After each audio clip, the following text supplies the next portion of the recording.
Hey guys, and welcome back to The Process. I am your host, Dr. Masi Reynolds. And in sport and in life, we always celebrate the outcomes. We celebrate the podiums, the championships, and the return to sport after injury and recovery. But what we don't always see is what it actually took for that athlete or that patient to get back there. We don't see the tools, we don't see the strategies, the setbacks, the mental and emotional toll that comes with navigating injury and recovery. And we also don't always see the team behind the scenes helping guide that entire process. And that's really what these conversations are about. They're about unpacking the journey, the tools, the mindset, and the people that help athletes move forward when things don't go according to plan. And in today's episode, I'm really excited to sit down with Dr. Dino Del Mastro. Dino is a doctor of chiropractic medicine, athlete rehab, and a performance specialist. He's a primary spine practitioner who's been working with athletes since 2011. But what makes Dino's perspective unique is that he has lived both sides of the athlete journey. He's a lifelong martial artist, a Judo Black Belt, a Brazilian Jiu-Jitsu Brown Belt, and a former Pennsylvania high school wrestler who even spent time training judo in Japan. And like many athletes, his path into medicine was shaped by injury, including multiple ACL tears that forced him to step back and rethink his relationship with injury in sport. That experience ultimately led him to dedicate his career to helping other athletes recover, perform, and return to the sports that they love. In this conversation, we dive into Dino's journey through martial arts, the injuries that shaped his path, and the deeper purpose behind working with athletes themselves. We also talk about his new venture, Matthlete, a mobile and virtual practice designed to make high-level sports medicine care more accessible for these athletes, especially for these combat sports athletes. So if you're an athlete navigating injury or someone trying to return to sport or a provider working with athletes themselves, this episode is for you. This is a really thoughtful conversation about discipline, injury, purpose, and what it means to guide athletes through the recovery process. So please enjoy this episode with Dr. Dino Del Mastro.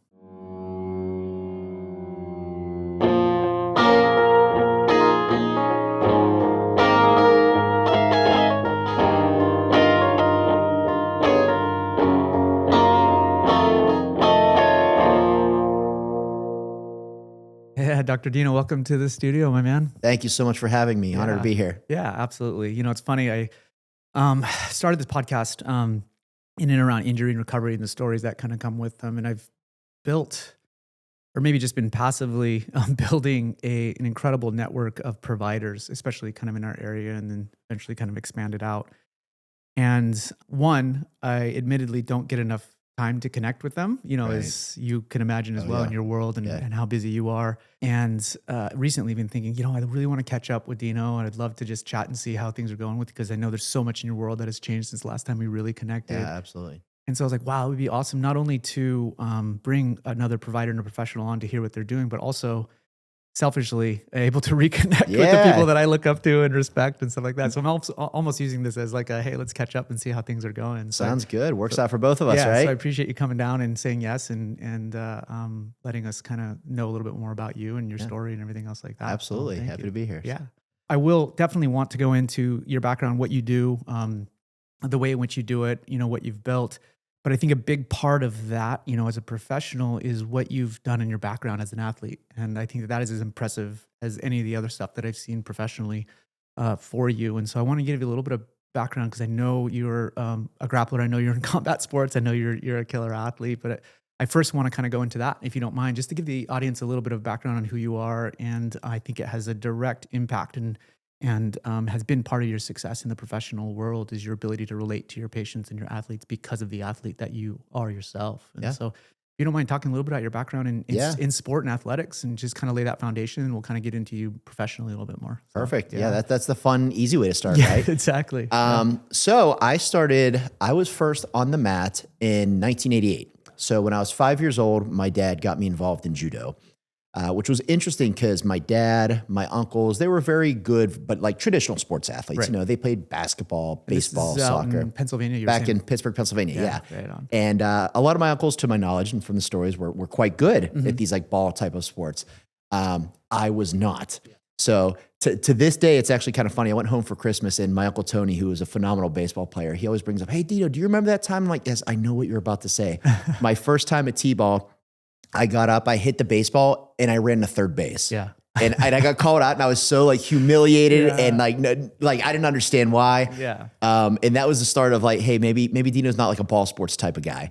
So my dad got me involved in judo, and even worse. It was like terrifying for me. I'm like, wait, like this is really cool. I get to put the karate uniform on, right? And I get to break boards. And my dad took me to this place where they taught taekwondo. And I assumed that was what I was going to go to take. And when we got there, the instructor, who was this huge, like 6'2" giant Korean man, he told my dad, he said, I don't like to start the kids at 7 until they're 7 at taekwondo. Mm-hmm. But he's 5, we can start him in judo. And my dad kind of looked at me, he's like, does he get to wear like the uniform and the belt? And he was like, all right, good enough. Put him in on the mat on judo. And absolutely hated it. Went out, got thrown around, got my butt kicked. I was like, Dad, this isn't great either. Like I thought I was gonna break boards and hiya, and none of that happened. But my dad liked it a lot. My dad was like, this is hard. I was pretty small. I was pretty scrawny at the time. And he's like, this will help you, at least toughen yourself up and be able to defend yourself. Mm-hmm. So fast forward until I was probably 7, 8 years old. Is this like non-negotiable? Meaning he needed to find something for you physically and from a sports standpoint, given that background that he had and his, your relatives and everything else. Totally. Yeah. So I was hot and cold with it. So starting that young, the kind of fun part about that is you get good quick in comparison to the other kids, Sure. right? So you start off and you're the youngest, you're the smallest. But then the next 5-year-old that joins, well, shoot, now I've been working out for 6 months, and now this is kind of fun. So it went in waves. There were a lot of days that I wanted to quit, and it wasn't non-negotiable, but my dad had an interesting approach to it. He said, you can quit, but you have to tell Mr. Kim. I'm not telling him. He said, if you want to quit, you got to tell him. And I remember many times as a kid walking in, and I was like, okay, I'm going to do it. I'm going to tell this guy, Mr. Kim, yes. Say something? No. Okay. Get on the mat. Great. Yes, sir. Get back on the mat. Next week, I'll tell him. and that was kind of it. So by the time I was 7, 8 years old, I was pretty good. I was competing at, local tournaments, regional tournaments, and I won my first national championship at 7 years old. Mm-hmm. So now it's starting to get fun, right? Because, okay, cool. I come home, I got this big medal. I've got something exciting I can tell my friends.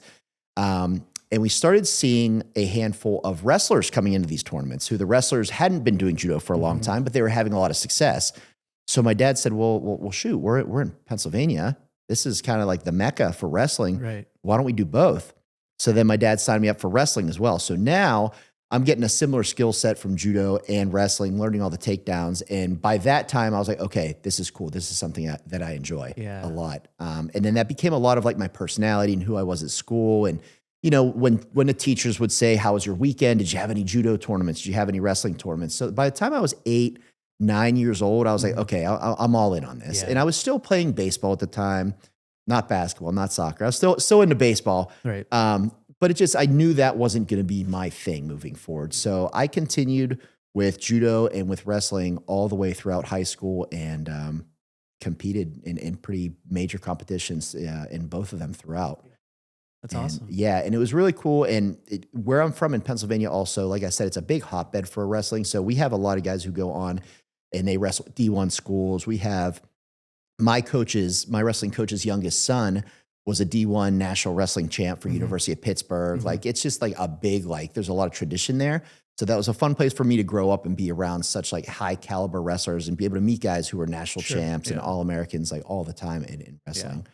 And wrestling in the U.S. obviously has a little bit more of a track, I think, than a lot of the other sports, just because, at least in my experience, and I think other grappling and combat type sports are coming along that way, and especially we'll talk about jiu-jitsu as well. But how was judo different, right? Because that's something that's a little bit elusive for those, who don't really know much about it. I know being in Silicon Valley and San Jose, we're kind of in a hotbed for it. And Bob Nishimi and all those guys that, were have been able to kind of highlight that for me and a little bit understand it, but not to the same degree that wrestling is. And so you're probably doing both in parallel, but what's the track for judo and what does that look like? For sure. So you hit the nail on the head with that. So wrestling, I liked judo more than I liked wrestling. It was very exciting to me. It's very explosive. They have if you throw someone flat on their back, boom, it's called an ippon. It's like a knockout.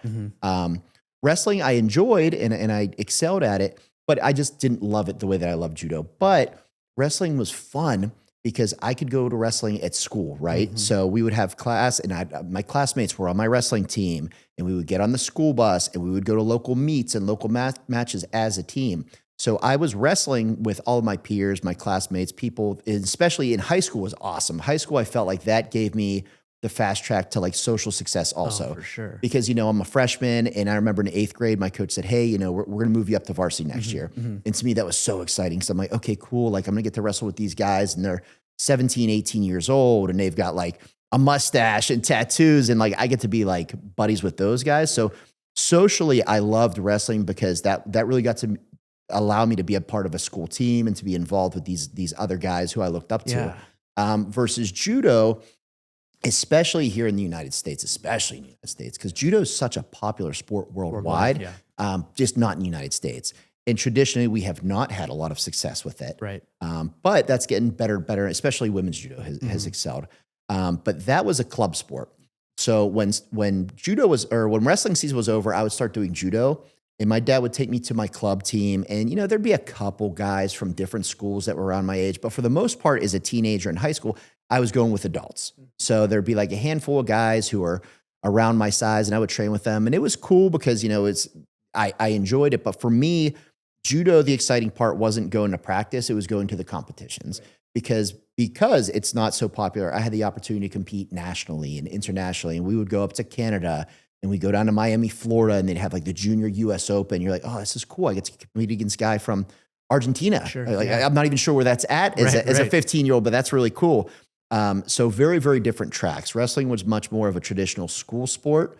And judo was much more, you're kind of like on your own, and you can tell your friends about it, but they don't really understand what you're doing. Yeah. And they complemented each other well, obviously. I think all mixed martial arts do to some degree, but especially at that age, right? To be able to cross over really well. Yes, absolutely. Judo was always, especially in high school, my coach would say like, hey, don't use your judo until you're down on points, and it's like the end of the third period. So like when the match is over, go for it. Yeah. And man, that saved my butt a bunch of times. There were a bunch of times I was able to hit like a big, exciting judo throw and get a pin. And, it was cool because it's a big win for the team. And there were several times that I would win with a judo throw at the end of my wrestling match. And I would come off the mat smiling, and I'd ask the coach, hey, we don't wrestle them again, do we? Because I was like, because that guy's going to kick my butt next time. Because I got him, and he was a senior and I was a freshman. Sure, and so they definitely complement each other a lot. Yeah. Is that this right here? Sorry, I'm going to bring it up here. Yeah, absolutely. Thanks for sharing that. I love that photo right there. There's just so much culture in it. Yeah. Yeah. No, this is one of my favorite photos. So this was from, so after I graduated high school, I enjoyed wrestling, but again, for me, I was like, I don't know if I want to wrestle for like a D2 or a D3 school. And I'm probably good enough to wrestle D1, but I probably won't start until I'm a junior or senior. Whereas, and what weight, like where were you? Just curious. Yeah. So when I graduated high school, so my freshman year, I wrestled 125. Okay. Sophomore year, 130. Junior and senior year, I wrestled 145. Okay. So I weighed 145 pounds. And that was another part of it too. I was like, I'm going to go to college, and unfortunately, wrestling and judo, they're both weighted sports. So I was like, do I really want to be cutting weight like the whole time I'm in college? So I said, you know what? Let me switch and let me just focus on judo. Yeah. And with judo at the university level, I had the opportunity, especially at the university that I went to travel and compete on the university's dime, because there are very few colleges in the United States that have judo as like a sponsored sport. Right. So I got to come out and— Is it grants or like actually scholarships? Scholarships. Yeah. Okay. So we had scholarships in all of our travel. I came out and competed at the Collegiate Nationals here in San Jose, and that was really all in the school. And with that, part of the thing that I wanted to do was I always wanted to go to Japan or Korea. My coach was Korean, but he always told me, he's like, you got to go to Korea or you got to go to Japan at some point. So in college, it was an awesome opportunity because I got to go to Japan as basically just an exchange student. And I got to go to a university where I would study all day long. Instead of taking my regular school classes, I would take Japanese classes. So I took Japanese reading and Japanese writing. And then after school, just going like back to like what it was with wrestling, we would have a university team and we'd have practice 5-6 days a week. And there'd be 20 black belts on the mat. And just a really unique opportunity for me to mix, because in my classes, there were a lot of other foreigners trying to learn Japanese. But judo is that's like football, that's like baseball in the United States. That is their sport. National sport. They're the best at it, and they have a lot of pride in it. So walking into that room was a completely different experience for me, even aside from studying abroad when I was in Japan. Like going to Brazil for jiu-jitsu. Totally, yeah, because you walk into a room and the guys kind of like looked at you like, what's this guy doing here? Sure. And later on, after I became friends with a lot of them, we joked about that. I said, hey, you guys were kind of like cold to me when I came in. What was the deal? And they said, we just didn't think you were going to stick around. They're like, really? They're like, a lot of these guys will come in, they want to take a picture and tell people that they came, and we never see him again. Sure. So after a few months, they're like, okay, he stuck around. Are they open? Like, are they receptive of it? I mean, obviously it sounds like people come and go all the time, but do they appreciate when someone comes from the US and wants to learn their sport? In my experience, no. But it's funny because even like 3 of these guys that are in this photo, I still keep in touch with today. Yeah. They've been back to the United States, but it was kind of like I had to earn my keep. Sure. And I got it. Yeah. And that made a lot of sense. Yeah. Japanese is a big like respect culture, Sure. and the hierarchy is huge. Like you got to know who the team captain is. You got to know who's the upperclassman, who's the lowerclassman, and where you're at on that totem pole. And coming in as a foreign guy, they don't really know who I am. They don't know what my background is. And again, they don't know if I'm going to stick around or not.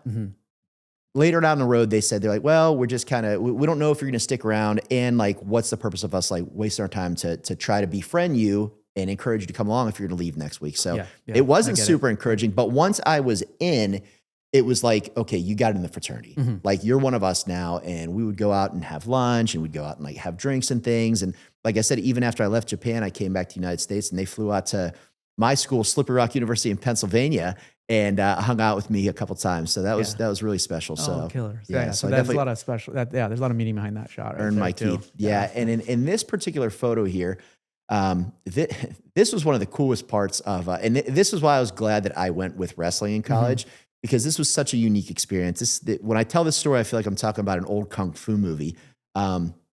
Your university, so there are 2 national tournaments. There's the individual, where everyone competes in their weight class, and then there's the team, where it's just I think it's the 7 best guys on your university versus the 7 best guys from their university, but no weight classes.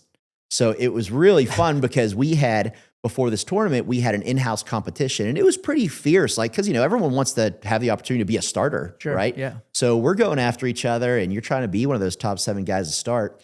And so this picture in particular was for the Kansai area. So that's outside of Osaka. And this was our university. And at this tournament, to qualify for the actual national collegiate championships, you had to win 2 out of 3 team matches. So this was our second team match. And this photograph is especially interesting because, again, I mentioned the no weight classes. And before our first match, our team captain said, hey, it's really, really, really important that we win this first match. Yeah. Like we have to, they're our size. And with the little Japanese I spoke at the time, I was like, okay, I kind of get like, this is an important one. This match, I remember they were talking beforehand, and they just kept saying like, we're going to lose, we're going to lose.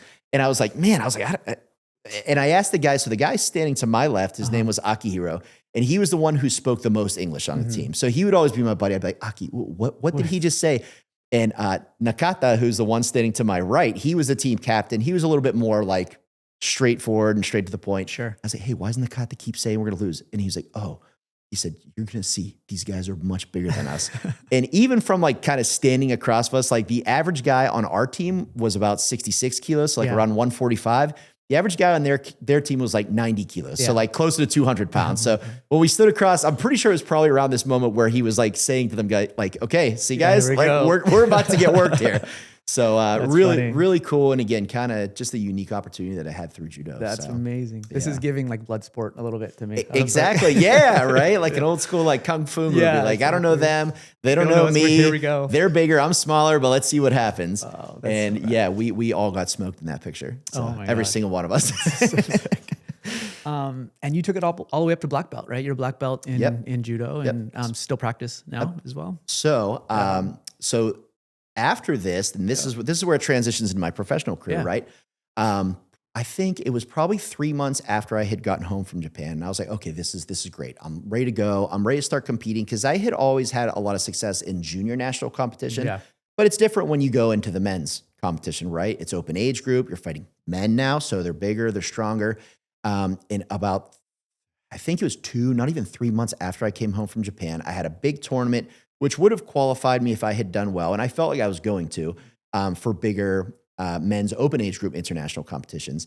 And I was training hard. And again, going back to how we didn't have a lot of, since it wasn't a school sport, I didn't have a lot of training partners. So I had to train with men, and I had to train with people who were bigger than me. And I was getting ready for this competition. And it was the last round, the day before I was getting ready to head out for this competition. And I went with this guy, and I was still competing at 73 kilos, so like 161. And I went with the guy, and he was well over 200. And he was pretty aggressive, but it was good for me because he was pushing me. And I tore my ACL. And that was the start of where I was like, okay, well, what now? Yeah. And that was kind of a moment where I said, okay, well, every athlete gets injured, right? You know, this is a big one. This is a bummer. It's going to set me back, but I'm going to get this fixed, and I'm going to come back. And I'll never forget, after I had the ACL fixed, I was crutching around campus one day, and I literally just like bit my tongue and like tried to not cry. I was like, my back's killing me. Why is my back hurt now? I'm like, okay, I'm 19, just got back from Japan. I was like, okay, go time. I'm going to hit these big competitions.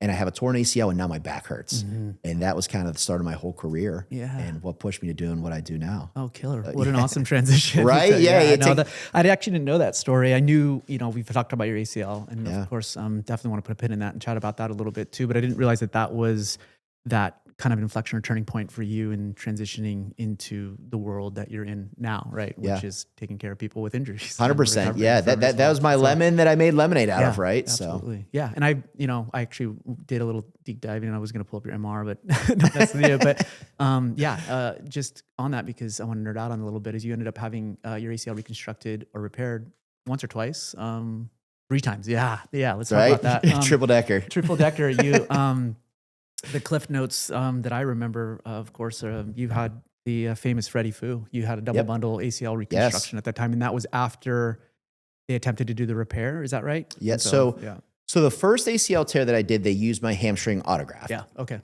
Yeah. Great. My left knee's still fine to this day. My right knee, I came back and they said, "Gosh darn it, you did this again." I probably, it's blurry what I remember, but from what I remember, the conversation was a little bit like, we don't want to harvest more of your hamstring. We've already taken on your left side. Sure. We don't want to weaken you so much, and you want to get back to competing and training. What we recommend is we do this double bundle surgery. And, I'm at the time now I'm 20, and I was like, okay, well, what do you think? And I do remember asking the doctor, I said, if you were in my situation, what would you do? And he said, I would do the double bundle. He said, it looks really good. We've done it a lot. This is Freddie Fu, Dr. Freddie Fu? Him and Harner. Yeah, Harner. I forget Dr. Harner's first name. But yeah, me too. Yeah. But the procedure was originally started by Freddie Fu, but Harner was his right-hand man. Right. And they both kind of told me, they're like, look, we're using this on a lot of the Steelers. And for me at that age, I'm like, that's all you had to tell me. You do this on the Pittsburgh Steelers, okay, it'll work for my knee. Yeah. I think if you're in Pennsylvania, like that is at one point was the foremost in sports medicine, right? Like Pittsburgh. Christopher Harner. Yeah, Chris Harner. Yeah. So we went ahead and we did the double bundle, and I came back and it was like a piece of paper. Yeah. I was at practice judo, like after I did my 6 months of rehab, which also that's changed. Yeah. Right. Yeah. So I did my 6 months of rehab. Okay, guys, I'm antsy to get back in competing. Can I start training? Yeah, start training. I'm like, okay, like it feels, I'm a little bit nervous on it still. Yep. Just trust it. Okay. Step back, and the technique that the guy attempted on me, I remember it just felt like a piece of paper ripped. Yeah. It ripped, and I knew instantly. I was like, oh no. And I'll never forget. Like the mechanism didn't match what ended up happening. No. Right? And you know what that means, Mal, right? Yeah, absolutely. Yeah, the first time it happened, I'm on the ground, I'm screaming. I'm like, man, my knee got in a bad spot. Yeah. This time it happened, and it just felt like someone just flicked the side of my knee, and I knew, I was like, it just went. Yeah. It just went. And I was training at the time with my best friend, and he was a bigger guy too. And I remember he almost started tearing up. He's like, no. He's like, tell me I didn't just do that. Tell me I just didn't do that. I was like, it wasn't you. Right. But I was like, yeah, that just tore again. So that was the second time. So then that was actually shortly before I had planned on already moving to San Jose to start training judo out here. And I was like, well, shoot, now I'm going to go out to San Jose. The whole purpose of me going there, I was going to work part-time as a personal trainer, but I'm going to do judo. And now I have a torn ACL. So I came out here. I asked Dr. Harner who he recommended, and he referred me to, gosh, you probably know who it is. I can't remember his name at the moment. Stanford doc. I think he said he roomed with Chris Harner or something. He went to the University of Pittsburgh, but he didn't do the double bundle, but he did another allograft, and that held better for me. But then that ended up failing years down the road also. So yeah, from my experience, my autograph worked really well. Yeah. The allograph's not so much. So And they did a double bundle with the allograft at that time. The first time. The first time. The yeah, second time they yeah. just did the traditional just Yeah, allograft. yeah. And then did you end up having another, or did you just leave it? I left it. So yeah. I'm That's right. right. That was our okay. Now it's coming back to me. So I'm right knee ACL deficient. Yeah, because I saw you and we talked about the right knee and what my options were. And again, I'm like, you know what? I'm not like in the prime of my career anymore. If this is something that I can maybe rehab. Yeah. I mean, that was our conversation, and that I still kind of go back to that all the time. As far as I mean, it's in the forefront right now with Lindsey Vonn and totally, else like that, yeah, of course. But there are plenty of athletes, and I know that you don't give yourself the credit the same way I would, right? With regards to what you're doing out there, is that maybe you're not doing it at the level that you were before, but you still are in that tip of the spear when it comes to physical activity and pushing your body in the way that it needs to, and you're able to do it without an ACL. And tell me a little bit more about that, and meaning what you have to do from a maintenance standpoint, and staying on it, because it's been a while since we touched base on that, and I don't really actually know how you're doing with it. Totally. No.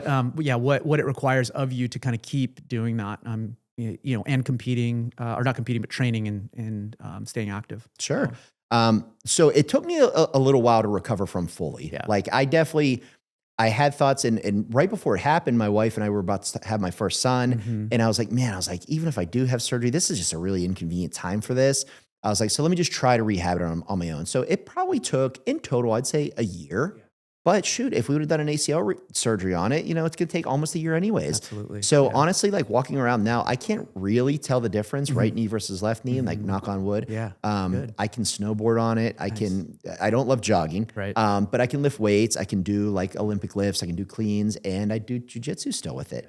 And not only do I train, but I have competed a couple times. I competed twice last year. I competed in the Masters Worlds competition. Nice. Yeah. So, it's Masters 3 now too. Yeah, exactly. So I'm with the 40 to 45-year-old guys. Awesome. So, but yeah, I'm still able to get out there. But like you said, I think this helps me when I work with my patients a lot. Absolutely. Because a lot of people come into me, traditionally as a chiropractor, I see a lot of backs and necks. When someone hurts their back, they're more likely to see a chiropractor. So for me, a lot of times I'll tell people, hey, we're going to fix this, but this is probably going to be a skeleton in your closet, right? Like you had back pain once, like no matter how well we fix it, this is likely going to come back again.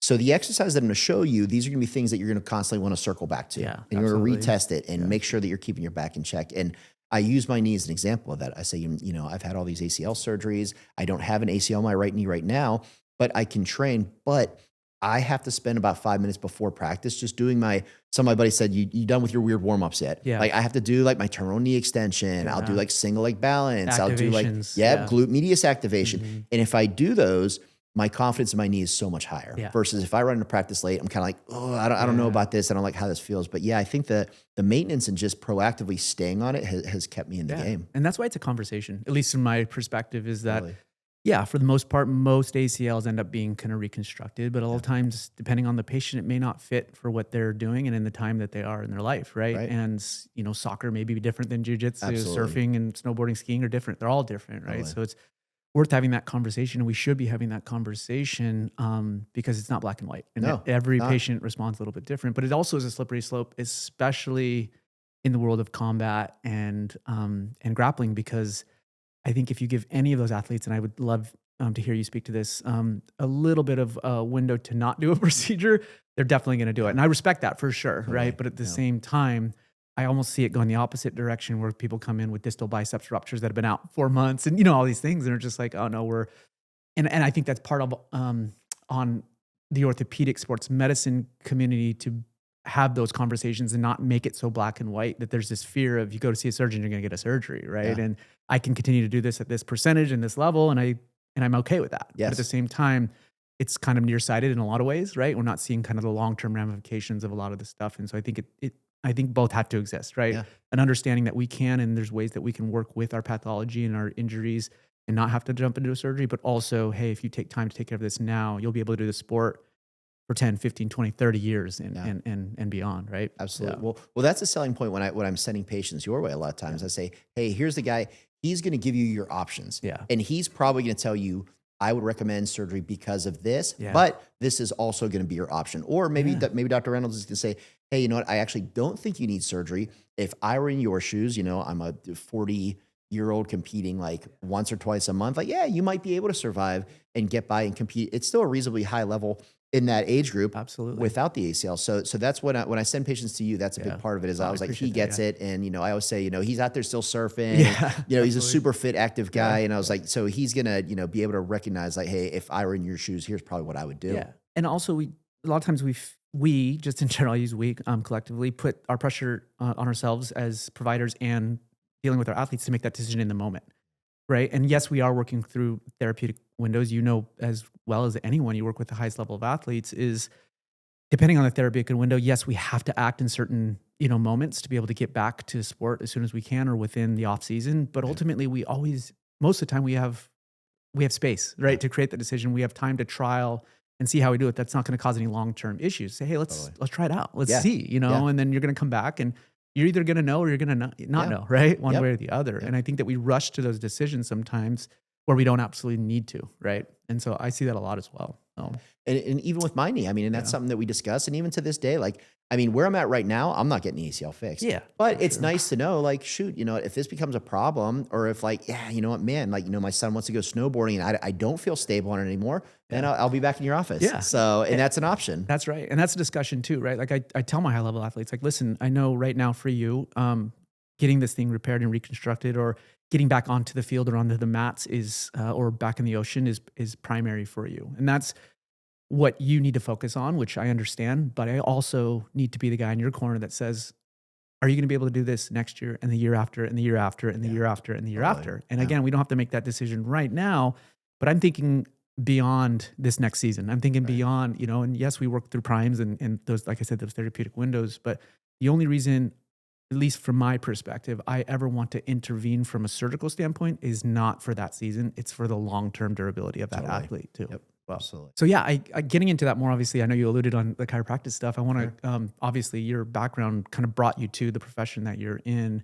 And of course your background also allows you to connect in the way that you do. Talk a little bit more about the kind of primary care aspect or the primary chiropractic care aspect, that because you're such a lighthouse or a beacon of light, for a lot of these athletes who otherwise wouldn't have any sort of consultant in their corner, especially in jiu-jitsu. So I talk about team sports all the time. That's kind of my upbringing. Baseball was my background, and through college and then through my fellowship worked a lot with team sports, football, baseball, volleyball, even water polo, kind of, et cetera. And then slowly transitioned into action sports and then, a little bit into the combat world as well. And what I've seen is that team sports athletes, nothing against them, but their hand is held through the entire process. They have so many people in their corner, so many resources, their athletic trainer, their physical therapist, their team doc. I think it's almost a negative because I try to connect with those athletes and it's like you're one-on-one with, or not one-on-one with them, but they have multiple people in the room and I can't even get them to look me in the eyes and make a decision. They're looking at their trainer, they're looking at their coach, they're looking around. I'm like, no.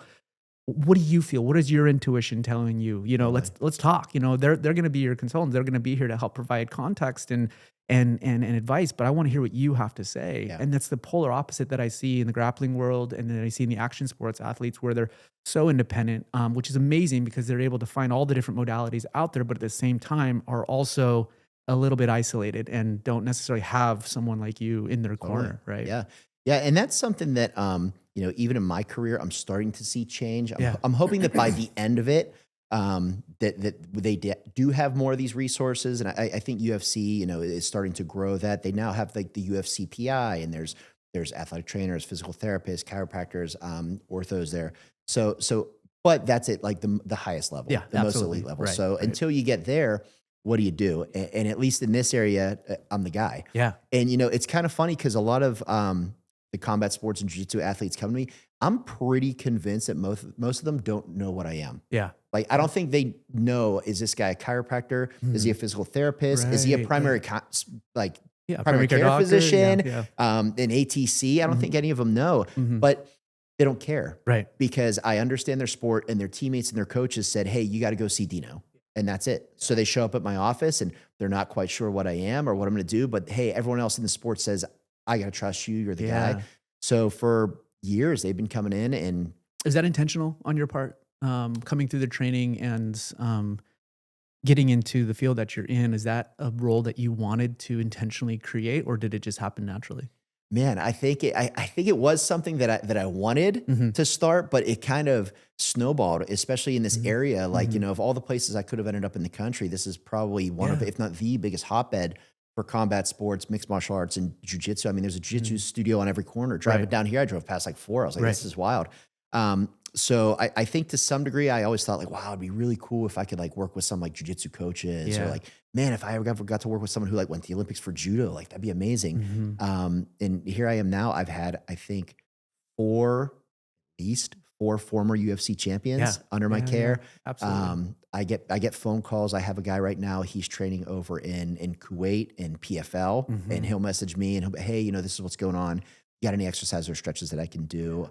I'm working with, I'm doing virtual calls with Division I wrestlers from back in Pennsylvania. So I think it became something that became much bigger than what I expected it to. So I always joke around. Well, it's a testament to the need. And, Totally. The need is there. And I think at first I thought like, okay, it'd be cool. I'll see a few of these people, but it just became something where now it's every day I'm getting hit up. Like if I get a random new patient, there's a 90% chance they're a jiu-jitsu or a combat sports athlete. No, even if they didn't come directly from you, if I'm taking care of anyone in the grappling world, they know your name and they know what you're doing. And it's, for multiple reasons, right? Like, and I see it kind of in my world, and I feel like I underappreciate how much just a little bit of knowledge, from my perspective, goes a long ways. Meaning I just forget how much people don't know how to navigate injury, pain, recovery, kind of, et cetera. It's if you can even just give them a little bit of information, what's going on, and you see their energy just go, they come down a little bit like, okay, I'm going to be okay, one way or the other. And it's just, even a little bit of that, it goes such a long ways with these athletes because they start spinning, as you know. Of course. Oh yeah, absolutely. Yeah. I'm working with one right now who, you'll probably, if I haven't already sent him to see, you probably will at some point. And that's exactly it. He has a big, I can't really say a lot about it, but he has a big, let's say, competition coming up very soon. And he's like, Dino, I sit at home all day worrying about this until I come into your office. And I've been seeing him every day for the past week now.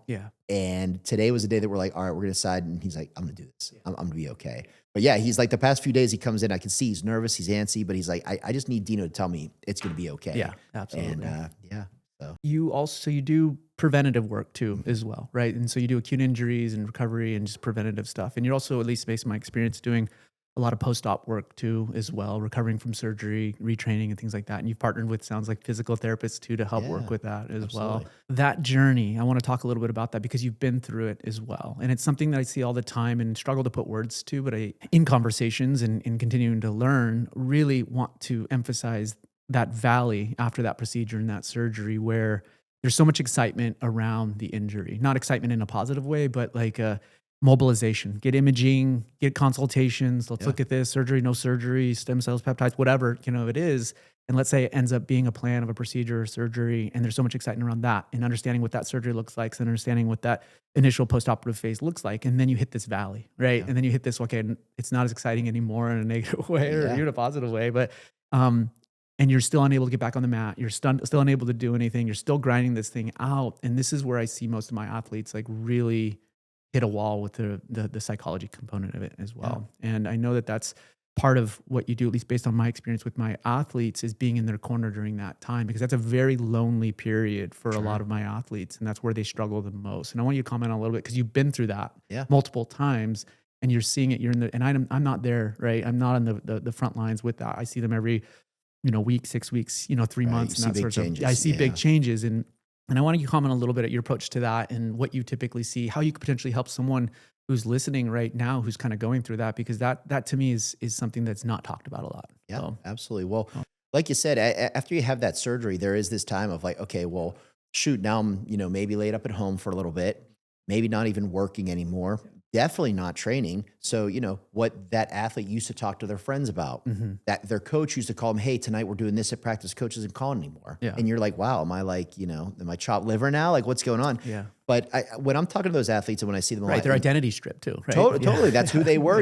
Hey, when's your next match? Shoot, I'm trying to deal with this knee. I don't know. And again, a lot of people, it's not that people abandon them, right? It's just, we all have our own lives. And it's absolutely. Like, hey, doc, we used to surf every Saturday. So Friday I'd get a text, hey, I'm pumped. We're going to hit these waves today. And then, all of a sudden those stop. And it's not that you've abandoned me, but you're like, he's going to be out for a few months. My biggest thing is I try to tell those athletes to try to think of this as an opportunity to just release your mind a little bit. Like, right? Like what was something that you didn't get to do? Did you watch TV? I'm not a big TV guy. Okay. Here's a few really cool shows on Netflix. Yeah. When you go back to training, you're not going to have the opportunity to do those things. Or for me, I used to really like fishing. Yeah. So when I'd have my injury, I'd be like, well, you know what? I'm going to go out and I'm going to set out a lawn chair and I'm going to fish a little bit more often, because when I'm practicing, when I'm training, when you're traveling you don't get to do those things. So I tell my athletes that when you're going through this and just having a difficult time, like, boy, this feels like forever. I'm itching. I got to get back to training. Know that you will get back to training. Like that's always going to come back and circle back to you. Try to take advantage of this and do something that you would like to be doing. So on those days that you're like, man, I have no time. I'm training so hard. I'm so exhausted. I wish I could do that now. Yeah. And then you're going to go back to your sport and you're going to realize how much of a privilege that sport was, right? Like, boy, this was something so special, but it's also something that could be taken away from you. Yeah. And for most of us, to some degree, it's taken away at some point. I think I've heard on several other podcasts, people will say time is undefeated, right? Like it's coming to get all of us one way or another. And that doesn't mean that it's gone, but it's going to slow down at some point. So when you do get back to it, you got to really embrace that and be like, wow, this is my opportunity to shine. I missed that so much. I'm going to push harder than I ever did. So just trying to look at it in a more positive perspective. And then also, again, trying to find the distractions. Well, what can I do? I'm big on that one. The athletes, and we've had them on here before and talking with them about the identity outside the sport, right? What they potentially could find within themselves to give them that purpose, right? Not to replace it, but like add to it, through the injury and recovery. And the ones that kind of come in who are a little bit more multidimensional, and like whether they're, they play an instrument or they, enjoy other things that aren't necessarily the physical side of it, tend to do better. Cade Rotolo was on recently. I don't think we'll kind of publish his post episode at some point, but he talked a little bit about that in the way that everything he did was physical, right? Yeah. Like he loved, obviously he's world champion, Jiu-Jitsu, getting into MMA, but his counter to that, or his other thing, is surfing. He's a big surfer. And so being out of Jiu-Jitsu and surfing kind of at the same time really put him in a hole to where he had to kind of look inward to figure out like who he truly was and what he wanted to do, outside of his sport. And not that he lost that identity, he knew he would kind of get back, but he was in the pits and definitely could use that that conversation. Did he end up finding something else? Do you know? Or I'm sure he did, but I'd be curious what that was. I think he just appreciated just the downtime, because he'd been going ever since he started so young with him and his brother, and it gave him a lot of time to think about the trajectory of his career. And I don't think he was just so in the next, win this, do this, is that he never really took time to stop and think about what his legacy was going to be. And I think he found, in his own way, not traditional, but spirituality and religion through it, as well. Totally. And so, it was an awesome moment. I talk about it all the time, and I don't know that I really can put words to it because I've been through injury and recovery, but the ACLs are different, they're a slog, and it's a journey. It's a journey. That's why they call it a journey. And I always, and it's reliably consistent that I tell patients all the time, and I say, hey, you're not going to believe me right now, but through the process, through the injury, through the recovery, you're going to learn something about yourself that you didn't know existed. And you're going to find something within that's going to be a gift to you at the end of this. Right. Absolutely. And, most people look at me cross-eyed over it, like they think I'm crazy. Like, no, just fix my knee. Totally. But at the end of it, reliably, every single patient that goes through that ACL journey finds something within or finds that gift. Yeah. And I think, Doc, one of the other things too that I'll talk about with people is like, all right, shoot, well, if there really isn't anything else, especially, let's talk about the ACL. Yeah. Let's get your upper body jacked. And like people will kind of smile at that. Yeah. I'm like, look, like you could be 2 weeks post off and go crutch in and start hitting machines. I'm like, take measurements. I'm like, measure your biceps. I'm like, get as big as you possibly can. Like once this that's is part all of the better, distraction part of it too, right? Yeah. Like once this gets better, you're not going to have the opportunity to say like, boy, I just want to like aesthetically look huge. Like go for it now. Yeah. So trying to like, again, just take something and be like, all right, well, what will they do? And if all they want is physical, okay, that's cool, but let's get huge then. Yeah. Right. Why not? Yeah. So. What an awesome perspective on that. All right. So I want to hear a little bit about what you mentioned to me on the phone the other day, being more accessible, right? Like, and so you're starting something. Tell me a little bit more of that. Yeah. I'm really excited because this is something that I've been sitting on for a long time. Again, with what I do, I've kind of become the guy within like grappling sports specifically, like judo, wrestling, MMA, jiu-jitsu. So I always thought, I'm like, man, it's cool because in the Bay Area, and again, we have such a wealth of like super, super high level, super like, well-known athletes. But I'm like, but why doesn't the guy who's, a 44-year-old blue belt who's been doing jiu-jitsu for 2 years in Ohio, when their back hurts, like, why don't they know? Like, oh, well, hey, Dino's the guy. Yeah. You should talk to him. Yeah. And how can we do that? And now with technology and like even like using AI, like, hey, how would I go about this? And like asking questions to that, I'm like, okay, this is I got to do this now type of thing. Because if I don't, things are going to change so rapidly that I'm not going to be able to do these things. Yeah. And also with the athletes, I mean, what we're doing right here, right? This is like a great platform. This is going to get word out about what we do and who we are to more people than just the surfers in Santa Cruz, to more people than just the guys who do jiu-jitsu in San Jose. So what I want to do is also utilize a lot of the athletes who I've helped because, again, they would send their teammates, they'd send, their coaches when they get injured. But now for them to be able to say on social media, like, hey, guys, I've been working with Dino for the past 10 years. He's helped me achieve ABC. And for a lot of these, they're very impressive accolades. And, with, you click on this website and you can schedule an appointment with him right away. And for me, that's huge. It's kind of funny. I mean, you know me better than this, but people are like, well, wait, aren't you a chiropractor? Like, the word chiropractor means work with your hands. Like, what are you going to do for these guys? Yeah, right. But for me, a big part of it is, again, I'm big on exercise rehab. I prescribe a lot of active care, but also just being able to tell these athletes, hey, here's what I think is going on. Why don't you try this, this, and this? And let's chat again next week and see where it's at. And if we're moving in the right direction, then I can probably solve this without even seeing you in person. However, if this is something that I need to find you a provider, and same thing, would it be better to have me help you find, like, hey, there's a guy, he's just like Dr.Masi Reynolds out there. Or let me ask you, who do you know that's in this area that might be able to help this person? Because unfortunately with healthcare, I think a lot of doctors and a lot of people, they start to lose their passion. Like, why did they get into it? Absolutely. And I get it. Especially, you talk about like insurance and working in a hospital system, like you just get your push so much that sometimes you're not passionate about it anymore. But there you're are just getting through the day. Just trying to survive, just trying right? to survive, yeah. But there are people out there who are fortunate like we are, and that have taken the probably the more difficult route and said, you know what, like work for the hospital, so you could probably do that until the end and be like, all right, this is cool, the bills are paid, but that's not what you want. You're taking the harder road, but you're going to be able to help more people, and you enjoy taking that harder road more. So even if it's someone who I can't help, at least I can point them in the right direction. So with Matthlete, I'm going to be doing a lot more online consults with people. Love it. Just about, hey, I think that here's what you're dealing with. I mean, shoot, if someone calls you with an ACL tear, you can probably within 5 minutes be like, that's probably an ACL tear. I don't know for sure, but here's what you should do from that. And just having someone accessible that understands their sport, that's what I'm trying to do with Matthlete. Absolutely. I love that. I'm excited to see that. And I think that's going to help so much, and especially in the world of grappling. And like I said, these athletes not really having a quarterback in their, in their pocket to be able to just say, run things by and say, hey, like, is this something serious or is this something not? Like, how should I approach this injury and this recovery? And who do I talk to and who do I trust?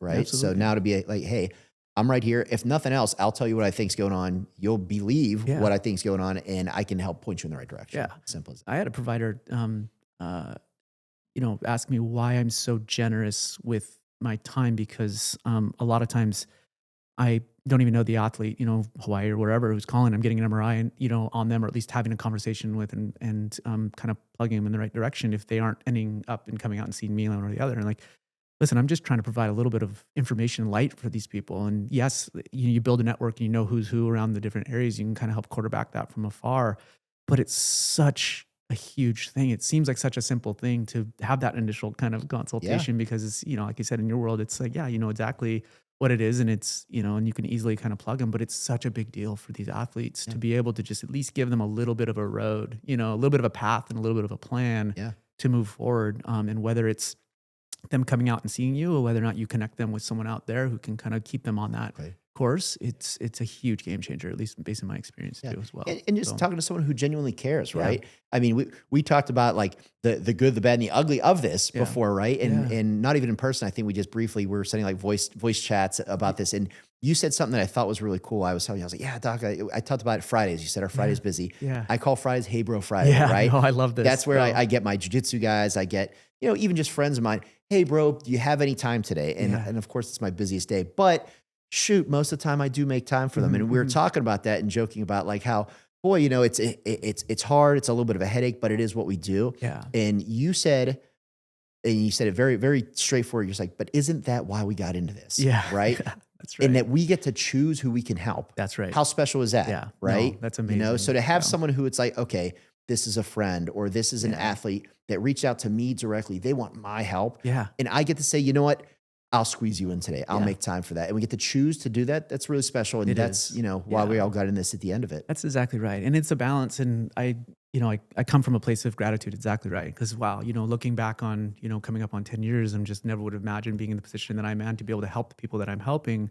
But you're right. You get that midweek text and you're like, hey, do you have a few minutes to chat? And I'm like, I don't actually know. Yeah, not really. Yeah, not really. I don't. But like, here's how we're gonna make it work. Totally. And it's such a balance, man. It really, some days I feel like, okay, I got it under control, and some days it's just like the fire hose thing, right? Drinking from a fire hose, and you heard that analogy so many times. But it's just, you feel like, oh man, I built something that I can't keep up with, Totally. as well, and try to put together systems and programs and the right team members on there to help kind of facilitate and provide the quality of care that you and I do, while at the same time protecting our own. Yeah. Right. And that's I think that would be my weakness too, is, and my wife would tell me that too, is just protecting my own energy. And that's why I reach out to you, because I know that you do the same thing.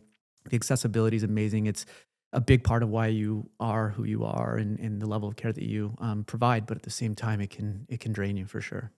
Yeah, absolutely. Well, you're, like you said, you're spending more time with the patients, and I get the same question. You spend how long are your appointments? Is it chiro? I mean, you hear chiros, you can go to the joint, and you're in and out of there in 5 minutes. So, well, my chiropractor sees me on 5 minutes. I'm back in my car. What are you even doing? I'm like, well, I'm putting the extra effort in, and I'm trying to give them everything that I can to help them as much as I can. Yeah, and that's a great thing. But like you said, to some degree, it's like there's only so much time in the day, and you have family, right? You have a wife, you have kids, and they need to get that time as well. And that's where it's like, okay, wait a minute, I need to set some boundaries. Like I just changed my schedule this week.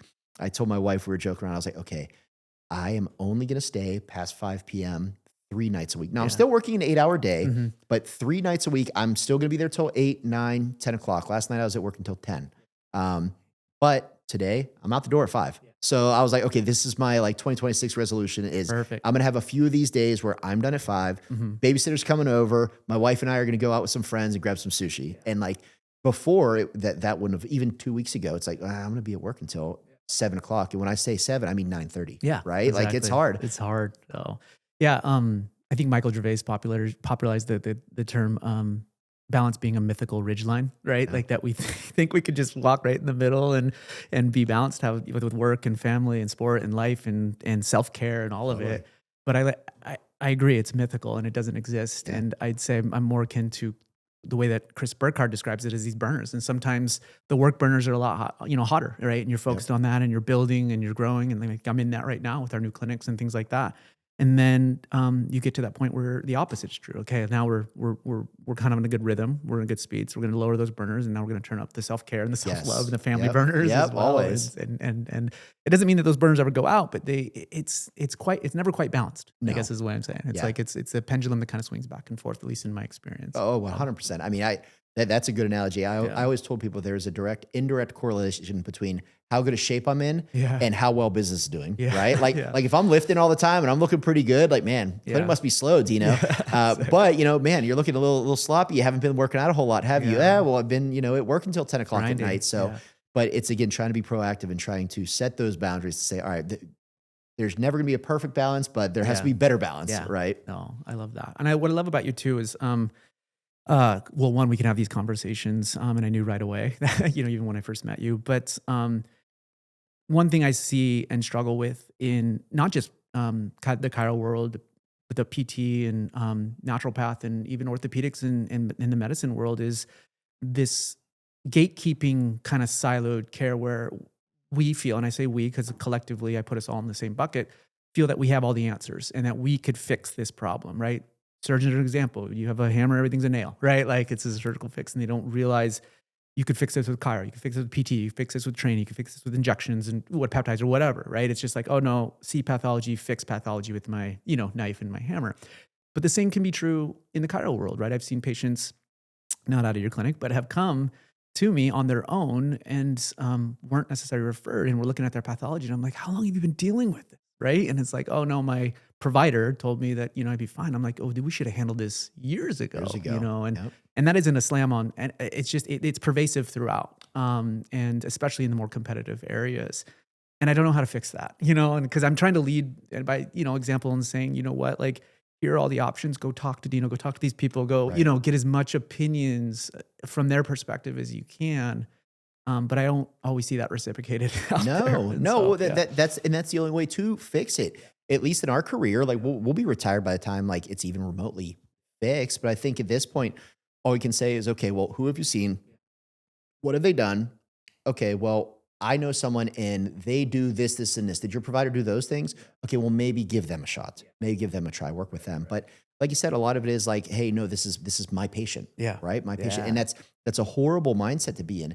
Even you alluded to it earlier. I think you knew this, but I have I'm going to have 2 physical therapists now working in my office. Dan Ramirez, great PT, great PT. And I mean, it would be very easy. Even some of my chiro buddies were like, well, why would you have a PT in there? And you do a lot of exercise rehab, active care. Like it's like you brought like a competitor in there. And I don't look at it that way. He's seeing patients who they would have probably never come to my office. I'm seeing patients who would have probably never come to his office. And now we have equipment that we're sharing with each other. And now, hey, I have this patient and, he said, hey, I think I have a guy, his first ribs bothering him. Can I borrow your hands real quick? Absolutely. Cool, Dan. Hey, I have this patient. It was someone that was sent in, wasn't you, it was someone else, but they had a knee surgery and I was going to be out of town for the next week. And I was like, you know what? Let me introduce you to Dan. Dan does lots of knee rehab surgeries. And, although I could probably do this on my own, 1, I'm out of town next week. I want you to get started right away. 2, he's done this before and he's going to be great. And that patient saw him and has gone all the way through the care. So I think a scarcity mindset is a big problem in our profession, right? Absolutely, because, 100%. It's sad. And like the dark truth is, if I don't have enough patients as whatever provider I am, I'm maybe not making enough money. So some people feel like they need to hold on to those people. But I think it's, I took which I don't do anymore, but I did a business networking group, BNI, for a while. And their motto was always givers gain. They're like, hey, if you come in, and that was their first thing, like raise your hand. Who referred you people? Oh, well, what? The painter down the street, he just referred me a guy who said his back was hurting him. Awesome. And it really did work that way. It was almost like the more business that I gave to other people, the more came back to you. So I think that not having that scarcity mindset, and I think finding the right provider, right? Because I also can't refer someone to, I tell people like, they've asked me for certain providers before and I'll sit down and I'll like Google online. I'm like, I can't refer you to anybody. I'm like, because I would rather say I don't have anybody than say, maybe go see this person, then you have a poor experience. So that's part of our job, right? Is just to, like you're doing, cast that net. I mean, you're probably, you're the only who went out of their way to come see me. I've had another ortho who peaked in my office, but it was when I was working adjacent. You're the only ortho that's ever come into my office. It's like, hey, mind if I just hang out and just see what you do? And good on you, right? Because like, why would you refer someone to me if you don't really know what I'm doing? Like, you'd be like, okay, I think he's good. Yeah. But you peeked in, you did the extra effort, and then you're like, okay, cool. I know what he does. I can explain it to the patients and I trust them, and the patients trust my referral too. So I love that. That's what we got to do. Yeah. I want to hold on that point because that's exactly right. I think that we as providers in general feel the need to always have an answer, right? And always have a referral, always have a person, because becoming a community leader like yourself in the world that even beyond kind of our, regionally where we are right now, is that people care what you have to say, right? And so there is this pressure to have the answer of like, oh, go talk to this guy or go talk to this guy beyond the actual care that you provide, right? And that's tough. And good on you for being like, you know what? I don't, right? And I can ask people and talk to people, but I don't necessarily have that. And that's powerful, right? And that's a really hard thing. And I wanted to pause on that because you blew across it. That's a really tough position to be in, too. And it takes a lot of, and it goes back to what you were saying about the scarcity mindset. If you truly are in it for the reasons that you say you are, and you're authentic with those reasons, meaning you want the best for that patient, then you're not going to fabricate something, right? And then you're not going to hold on, and you're not going to sequester in a way that it's siloed and you're only going to keep them within your window, right? Right. Yeah. Because at the end of the day, the only reason you're doing that is for personal gain. Yes, exactly right. And right. it's just such an ugly thing. And again, that's just not why we got into this. And, going back to having, again, a PT who, Dan does manual and he does manipulations very similar to me, but awesome. My patient, not yesterday, the night before, he said, "Hey, Dino, my wife's pregnant. She wanted me to ask you, do you know any pelvic floor physical therapists?" I don't. I said, "Hold on, let me ask Dan." Walked over, "Dan, here you go. Here's a website." He said she's great. She's worked with her. Go see her. So amazing. And again, without connecting with him and without saying like, "Okay, cool. Like, I'm not worried about you. You're not worried about me. We're going to work together here." That patient was like, "Hey, thank you so much. My wife didn't know who to go to." Yeah. And once again, isn't that why we all got into this, right? That's amazing. Thanks for that. Yeah, no, I appreciate you going in it because I think you and I feel very similar in that space. I'm curious in your world, obviously mostly grapplers and combat athletes, where are the blind spots? Like what, obviously casting a wide net's high level, like what are these athletes missing? Like what are they struggling with that they don't even realize they're struggling with? Whether it be conditioning, training, mobilization, like what could someone potentially listening to this, like who, and the majority of them are in action sports and stuff like that right now. Like, yeah, what could they take away is like, hey, you look into this, do this, kind of, et cetera. So I know it's kind of a tough question. No. It's actually a great question. Yeah. I just talked about this yesterday. So two things. One is strength and conditioning and trying to understand that, I tell a lot of the grapplers, especially jiu-jitsu, especially combat sports, I'm like, look at what other sports are doing, right? Mm-hmm. The best athletes have the best healthcare in the world, right? It's all accessible because there's money. In your sport, unfortunately, there's not a ton of money yet. Unless you're at the very top, there's money. But if you're coming up and you're trying to get there, you need to think, okay, what are other athletes in sports that do have more money? What are the athletes in the NFL? What are the athletes in college football, NHL? What are they doing? They're all in the weight room, right? They're all on some kind of organized strength and conditioning program. Now, if you don't have the resources for that, that's okay, but go in and lift on your own, right? Or hire a personal trainer for 3 sessions and say, "Hey, like, here are my goals. Just show me. I've never been in a weight room before. Yeah. I'm just like a noodle on the mat. I'm really good at what I do, but I need to get stronger," because that's going to help you not only with your performance, but that's also going to help prevent injuries moving forward in the future. And the higher level that you get, the more likely you are to get injured and the more likely you're going to need that strength and conditioning to help you with. The second goes off the same branch. And I just had this conversation with a guy yesterday, and that is, every other sport has seasons. Like jiu-jitsu, even to some degree, judo, combat sports, definitely not. There's no, like, when's your off season? Yeah. And they look at you and they look kind of like, almost like embarrassed. Like, yeah, that's a good point. I'm like, you need to almost pick, when are you going to be your best during the year? So for me, it's the end of August. So Labor Day weekend, that's Masters Worlds. That's the big one. That's where all the old guys get together and try to beat each other up in Vegas. So for me, I want to be healthy and I want to feel my best then. That being said, right now, I'm not training that much, at least not that much jiu-jitsu, but I'm lifting weights a lot more. And I'm taking some time to mentally rest. I'm letting some time for my body to heal up. And I don't need to be my best right now because I need to be my best in August. But you cannot be your best all year round. You just can't. And if you look at every other sport that has the finances, that has the greats, they're not doing it all year round. Right. So that's a big part of it. Yeah. Making sure you're doing some type of, even if it's just a self-done. And again, with Matthlete, that's what I'm going to try to do, is say, hey, like, you don't know how to lift. You don't know what to do. Okay, let me help you start. Here's a program. If you know what to do for a month, you'll probably be able to figure it out from there on your own. And then also just remember that, every other sport has seasons. I think that's huge. I love that. I haven't heard that in this space. That's really rad. Thank you. Yeah. You know, Matt Guffey, by any chance? Victory, submission. Yeah, totally. Yes. That's the space that I think he's really working into is bringing that strength training. I know you are too, to some degree. But bringing that, maintenance type preventative strength training to the world of jiu-jitsu as well. And he's great. And I've been over to his facility. I know that he was working with a lot of the black belts in the area. And, I appreciate what he's doing because he's trying to create that almost locker room atmosphere for the jiu-jitsu profession, which is great because, again, we generally have not had that historically. Yeah. No, he's come and visited a couple of times and is learning because I kind of similar when I came by and saw your space, he did the same thing. He's just, I want to learn more about injury and kind of recovery and how to rehab them and things like that. And he very much understands, okay, I'm not a physical therapist, I'm more of a strength trainer, but where would I send someone to like Dino? Or when would I send someone to you, and really just wants to be collaborative in a way that like, okay, this is my space, right?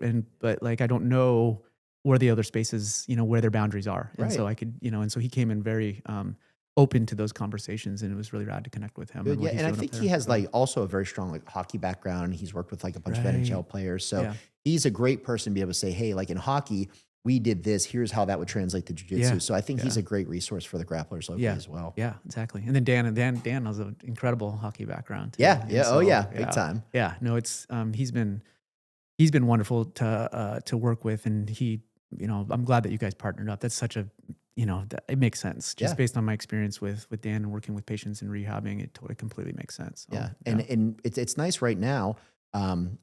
It'll end next week or it'll slow down next week. But right now we work in a facility that's adjacent to Cal Strength, and Cal Strength does all the strength and conditioning for NFL Combine and NFL Pro Day athletes. So right now I think we're at 12 like resident athletes. Like they put them up in the hotel next door. They come over, they do their strength and conditioning twice a day. Then if they get injured, they'll come over, they'll see me, or they'll come over and see Dan. And then every Wednesday we host locker room hours. So that's where I talk to the strength and conditioning coach, Dave Spitz, who he's an Olympic. He went to Paris for the Olympic weightlifting last time. And I said, hey, why don't we just see all of these guys? Let's see them every Wednesday. I'll block out like 4 hours and we will talk about what their injuries are. And we'll report back to you guys and say, hey, such and such told me this. Have they told you that? And we've been doing that for 4 years now, and it's worked out really well because, we get to get hands-on, we get to help the guys. And then also we get to tell the coaches, some insight. Cause like you said, sometimes they have an injury. They don't really want to tell the coach that they're hurt, right? Well, shoot, I don't want him to think I'm not going to be able to do this. Like I can do it. I'm surrounded by these 0.01% of athletes. I'm not gonna be the guy that sits out. But there have been a couple cases where I'm like, hey, I think we need to get an x-ray on this. And we had a guy last year and he was like, he said it might be just shin splints. I was like, I think he has a stress fracture. Yeah. Came back, stress fracture. Boy, right. glad I didn't have him do box jumps tonight. Exactly. Right. So again, casting that wider net and saying like, okay, we can all help each other here has been a powerful thing. Yeah. And that's a good point too, as well. Is this fear of learning more, fear of understanding what's actually going on in your body, because it could potentially be associated with weakness. It could be associated with, all of it, identity law, everything else like that. Totally. And the head in the stand, perspective that most of our athletes, if given the opportunity, will take. And so the platform that you're creating and the way that you're doing it is bringing diagnostics, physical exam, histories, doing all of it in a very safe way to be like, no, we're just getting information, right? It doesn't mean anything. It's just information, exactly. Right? And it doesn't mean you're weak. It doesn't mean that you're going to get taken out of whatever sport you're kind of playing. It's just like, how can we optimize you? How can we improve where you are right now? Because you're obviously at 70% and you're hiding something right now. Yeah, absolutely. And a lot of times with those guys, some of them who are a little bit hesitant now that we've been doing it for a few years, all of them come in and see us and it's awesome. And they all appreciate it. But I told them, I said, hey, if you feel totally fine, just come in, I'll stretch your hamstrings and we'll talk. That's it. And inevitably something comes out of the woodwork during that hamstring stretch. Right, so again, it's been very kind of a ninja with it then. Yeah. In the back door. Yeah. So anyways, I love it. But yeah, it's been a good opportunity and a good place for us to work with and to have the opportunity to work with like these 0.01% athletes. I mean, there are 5 of them that are leaving. They're leaving Los Gatos. They're going to the NFL Combine in Indianapolis next week. So it'll be cool. We'll sit in a clinic and we're going to put the Combine on and watch. But oh yeah, we just worked on his calf last week. Let's see how he does. So really rewarding.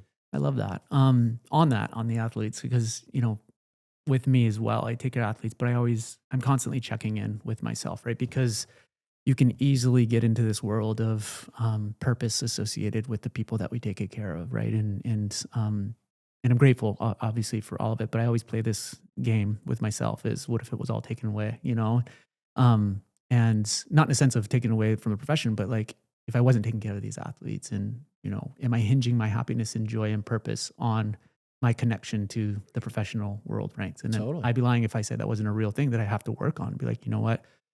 I enjoy it. I'm grateful for it. Like you said, it's very rewarding, but I can still have purpose and joy without it, right? If I wasn't doing the high level athletes and being exposed on, line and all of this stuff that we see with what you're doing too. Yeah. Like, would I be okay being a normal person? Right? Like it's hard sometimes. Again, you like to be the guy. It feels good to be the guy, right? Yeah, for sure. Can you touch on that a little bit? Yeah. So now that I'm married, now that I have a young kid, my family's originally from Pittsburgh, Pennsylvania. My wife's family's from Albany, New York. Here in the Bay Area, it's beautiful. We love it. It's super expensive. And we are as far as humanly possible away from both of our families. So there's a lot of pull to go back that way. And I always say we would love to want to do that. But I mean, especially the winter they're having right now is a big deterrent. But there has been an opportunity recently. Right now, VA hospitals are starting to hire chiropractors like hand over fist. So there have been some opportunities with that. And even cooler, which I'm really excited to actually talk about this for just a second. Yeah, but for sure. right now, University of Pittsburgh, they just brought in their spring semester. They're the first like D1 research intensive institute that has a pre-chiropractic undergrad program and a Doctor of Chiropractic program at the University of Pittsburgh now. Oh, nice. And they just got a grant, I think it was $40 million to do research for spine-related disorders at university through their University of Pittsburgh chiropractic program. Yeah. So Killer. awesome. And they are starting to hire more and more faculty. And I've done a lot of like, I took my postgraduate, I did my primary spine certification at University of Pittsburgh. So I know them very well. And, you know, the more they're hiring people, the more I'm starting to talk to my wife and say, man, maybe we could like go back to Pittsburgh. Like that would be such an easy ticket back. My family would be so happy. We'd have free childcare. Like, but that's part of the problem is I'm like, you know, we'd be closer to family, buy a house easily. But man, I'm not gonna be working with like the top athletes anymore. And like you said, I'm like, am I gonna be okay with that? And I think I've come to the conclusion that the answer is not yet. Like I will be one day. Yeah, good. And I think at some point I'll be like, cool, like maybe, you know, I'll help out with the VA hospital in Pittsburgh, or maybe I'll help out with this chiropractic program at University of Pittsburgh. And it's still that like philanthropy mindset where I'm like, oh, I'm really helping the next generation. And I think they're doing amazing work out there. Like I'm really happy and really proud to be a chiropractor right now because I think this is the best time for our profession yet. And a big part of that is what they're doing at University of Pittsburgh.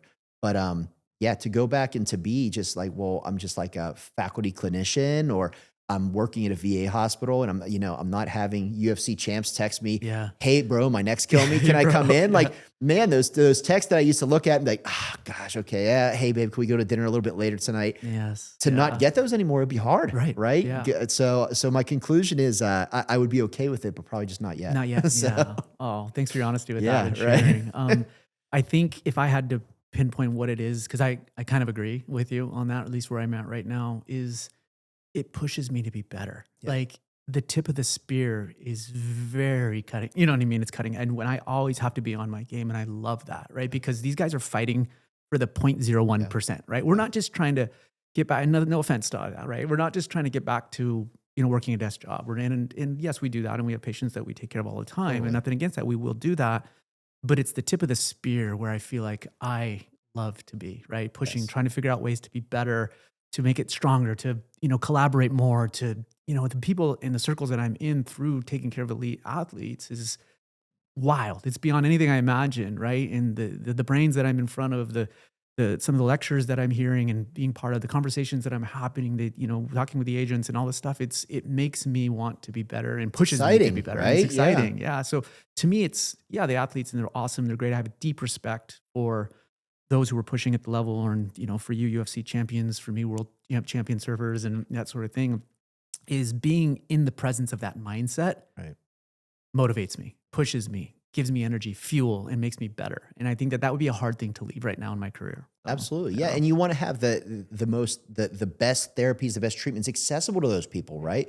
Because you want to be the person. It's like, shoot, I'm not saying they wouldn't have got there without me, but boy, maybe they won that because of that 0.01% that I helped them with. And to be able to say like, hey, like I have this, and, you know, other people might not be able to give you this, but I'm going to go out of my way. I'm going to spend more time with you so that you do have that. You know, it's kind of cool. I mean, it's a little bit living vicariously through them, right? You're you feel like you're part of something, right? You really do. And I love that you said that, because it is true. And sometimes there's gratitude from that athlete that understands it, but we don't need that, because, you know, right? Like, you know, you were there in the grind and in the trenches with it and all of it. But you're right. You don't need that, but it does fuel you and keeps you going in that, and balancing that with purpose. Like, I don't absolutely need this, but at the same time, it keeps me going. It's a little bit, you know, it's tough. It can be tough at times, for sure. Yeah. No, I appreciate you sharing. Your perspective with that. I know we share that. Not yet. Yeah. I can't give it up, but not yet. Yeah. No, that's awesome. And with that, like I said, it was, you love the sport, you love to go, but it just kind of happened, right? Where you were providing such a, you know, a service to people where, And obviously being in this area with, all the different gyms and stuff that are here. And and I'm sure you're learning through all of it too at the same time and continuing to grow and evolve. And, Oh yeah. I mean, my clinical skills and just like the types of injuries that I have seen because of it. Like I think just like a traditional chiropractor who's working on, and again, no problem. Like that's, most people, It's just needed. someone who works Yeah. on a laptop. Hey, Yeah. their neck's a little bit stiff. Like the types of injuries that I've seen and the things that have walked in my room and I'm like, what is that? Okay. I need to learn, right? Because even if I can't fix it, I need to have an idea of like what that is. Sure. And by doing that and saying like, hey, you know what? I might not know what that is, but these athletes trust that I'm going to give them the best recommendation possible. Yeah, it's made us better clinicians, Yeah. right? How much manipulation, just in general, are you doing? I know that people typically, and I don't, but associated chiropractic with spine and manipulation and that sort of stuff too. But is that a big part, or is it just a very small part of what you're doing right now? I would say so. So my acute injury patients, I manipulate very few of them. So I don't do very much of the adjustment on it. I always say like, that can help you a lot, but there can also be some side effects for that. So if someone comes in and their back's hurting, I'm probably not going to adjust them. I'm going to be doing a lot more of typically finding a directional preference. Okay, which way does your body like to move? And I tell people, my goal is to give you 4 exercises. If I can give you 4 positions that you're like, hey, that feels comfortable, I'm feeling pretty good about your prognosis on this. I've even had people who come in and they're like, hey, you know what? I can just see, I'm like nervous. Like, I don't want you to crack my neck. I'm like, Yeah, well, for sure. you're here for an ankle sprain. So Don't yes, I worry. will not be cracking your neck. So for maintenance people, those are probably the people who I do the spinal manipulation on the most, because I tell them it's like, I'm going to do the deep tissue, like sports work, like a massage. Feels great, right? Loosens up your muscles. The spinal manipulative therapy, the main thing that I tell them it does, it's like stretching for your spine, right? It gets your joints moving. You have a little bit better range of motion. It feels nice. Then that helps me allow you to do your corrective exercise easier, right? So the biggest thing with that is I'm not necessarily going to fix you with the adjustment. Yeah. And if I do, I always joke around. I'm like, don't tell your friends. I'm like, don't tell them that I fixed you by adjusting you. Yeah, exactly. Because the next That's guy that not- comes in with a hot herniated disc is going to think I'm Expecting going to to- crack them yeah. and they're going to walk out and feel Right, great. And that's not going to happen. So it's a small tool in my toolbox. And I didn't become a chiropractor because of the adjustments. Like I know a lot of people did. I became a chiropractor more because of the access that it provided me. My mom, she worked in the hospital as a nurse.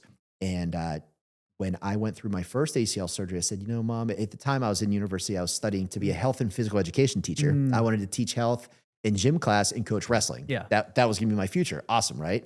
And shoot, I still might go back to that one day. I'll say maybe when I'm 55, I'll go back to Pennsylvania and be a gym teacher. That's Sounds right. kind of cool. Yeah. And work at University of Pittsburgh. Yeah, right. But she had told me after my knee surgery, I was like, Mom, my back's killing me. I'm working with my physical therapist. They're helping me with my knee a lot, but like my back's a problem. She said, well, you got to go see my chiropractor. And I paused and I was like, no. Like, Mom, you see a chiropractor? Why would you do that? Why wouldn't you tell me that you're seeing a chiropractor? Right. And she's like, no. They help me a lot. I'm like, so they just crack you and take your money, right? Isn't that what they do? And she said, no. You'll see this guy. He'll do that if he thinks it's indicated, but he does a lot of the therapy exercises. He'll stretch you out and he'll show you what to do on your own. You got to go see him and just see what he does. And I remember I was like, okay, my back's killing me. I'll do it. So I went to go see the chiropractor. And I remember I walked in and it was, a smaller office, but I was like, yeah, he has like a Bosu ball over there. He's got TheraBands. I see someone doing stretches on a yoga mat over there. I'm like, this guy's a physical therapist. This can't be a chiropractor.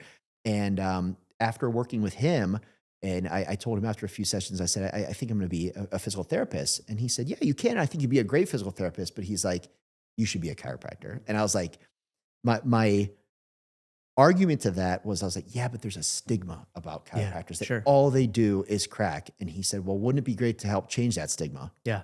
And I was Amazing. like, yeah. I was like, okay, that sounds pretty good. He said, by doing it this way, you're going to have, which the PTs have gained, which is great for them. They should have it. But at the time, chiropractors had direct access and PTs did not. And that was a big thing. He said, if your buddy hurts his shoulder, you don't want to have to send them to their primary care doctor and say, hey, am I allowed to treat this? And what do you think it is? And what should I do? You're going to be able to see them today right away and help them. So for me, I was like, okay, well, I can be a chiropractor, but I can still use a lot of physical therapy modalities. I can still go to continuing education courses with them. And like I said, with what they're doing at University of Pittsburgh now, it's exactly that. They're sharing a department room with the physician's assistants, with the occupational therapists and the doctors of physical therapy. So again, it's, all growing together. That's amazing. I mean, some of my favorite providers, not just locally, but in and around the country, even beyond, are chiropractors. Absolutely. And, there's some that kind of live up to that stigma. But the majority of the ones that I know in the circles that I'm in Right. are exactly like you, where they, Darla Booth, as Yeah. well. And Yep, she has her absolutely. niche in gut health and that world and the brain health and everything Yep. else like that is, whatever the training is. And I'm, admittedly, novice to it, is that it creates in the training and an environment, empowerment in the provider themselves to find their niche and go deep dive into Yeah, it. Right. And I absolutely. see that with the different, experts that I work with. And to kind of what you were saying on that point about the primary care doctor, and not to knock traditional allo or osteopathic primary care physicians, but their amount of training in musculoskeletal pathology, unless they did additional sports medicine kind of training, is let's get an x-ray, it's not broken, Yeah. go to Exactly. physical therapy. Totally. I don't know, 100%. right? Yep. And even then, it's like, okay, we got to get authorization, we got to do this, or we got to do this, and it Yeah. just ends up being such a delay, That's it. and Yeah. a roadblock to Yeah. just, progressing versus coming in and seeing someone who has that deep training in, functional patterns and, with a spine base, but also sports medicine and, and all of it. And I've seen a huge difference. And I think it's what your mom's chiropractor told you is exactly right. It's just like, make the change. Be that change. Be that change. Right? Yeah. Yeah. And I've seen again, it for sure. Since I graduated, which is now 15 years ago, Yeah. which sounds a lot longer. I'm like, man, it doesn't seem like it was that long ago, but it's been 15 years. But when I first graduated, like there were no chiropractors working in hospitals. Like since then, the VA has adopted. I think there are hundreds of chiropractors in the VA systems now. There's corporate wellness opportunities for chiropractors. One of my buddies, he created Crossover Health, which they put chiropractors in, Facebook, in Apple, and, One Medical is doing that too. So the opportunities, and now with University of Pittsburgh, I'm like, this thing's just going to keep running. Yeah, absolutely. So it's been really cool to see the evolution and see that the evolution is going in the right direction. It is. Right? Versus the like, hey, we're not going to work with you guys. Exactly. We are different. We crack the back and that heals everything. It's like, well, hold on. We crack the back that helps these things, but what does doc think about this? So it's been nice. And again, just more of that, like, the more of a community we have in healthcare, the better off we're all going to be and the better our patients can be. I agree. Yeah. And you're going to hear rumblings, and of course there always is. And I have a different perspective than you do just because I'm exposed to the allo and the osteopathic world. And I'm like, you know what? Like, why don't you take this opportunity to look inward? Not you as a physician, but as a specialty, right? If you're losing patients to this, and this, it isn't a matter of them being like these charlatans or these, you know what I mean? That sort of stuff. It's more so like, what are we not doing right? Right. Right. And I think that's the failure in traditional medicine, is that we're too busy trying to knock something we don't understand, right, instead of looking inward and be like, where are we missing? You know what I mean? Where are our blind spots here? Yeah. Like what's going on? Because if you're the one using evidence-based care, you should. Yeah. Everyone should be coming to you, right? Yeah, but why are they going to the person who's not using evidence-based right. care? Well, Yeah. figure that out, right? Yeah, absolutely. It's part of it. And that's, it goes without saying, it's, and people hear me talk about it all the time, is I think it's a failure in the system. I think it's a reactive, defensive, intervention first, mentality, where we're just treating everything with a pill. The amount of training that we had on pharmaceuticals, the amount of training that we have in intervention as opposed to preventative care in musculoskeletal health is just so imbalanced. It's so imbalanced. Yeah. And it's wild to see. And I think there's a shift. At least I feel the momentum. Maybe it's just because I'm exposed to that and that's my world. And these are the conversations that I'm having. And, and I'm not even, so far away from the traditional, path.